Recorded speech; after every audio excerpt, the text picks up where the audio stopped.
দেশের লোকজনের কি হলো? সবাই খেজুরের জন্য মিছিল করছে কেন?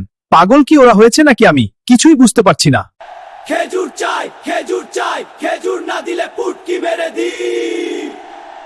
আয় হায়, জনগণ এসব কি বলছে? আমাকে নাকি পুট মেরে দিবে। জনগণ তারা শান্ত, আমি দেখছি কি করা যায়।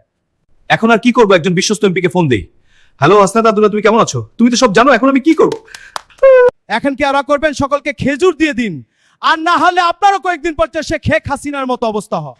আমি কিভাবে খেজুর দিব? সব খেজুর আমি দেশ পাঠিয়ে দিয়েছি। আমাকে দেশ থেকে বিদায় করো। আরেকে চেয়ারে বসিয়েছিস, এবার দেখ কেমন লাগে। সব খেজুর বিদেশ পাঠিয়ে দিয়েছে। শেখ হাসিনা, তুই কাটা গায়ে নুনের চিটা দিয়ে মাথাটা গরম করিস না, আর না হলে কিন্তু তারেক জিয়ার সাথে তোকেও পুটকি মেরে দেব। খেজুর চাই, খেজুর চাই, খেজুর ছাড়া উপায় নাই।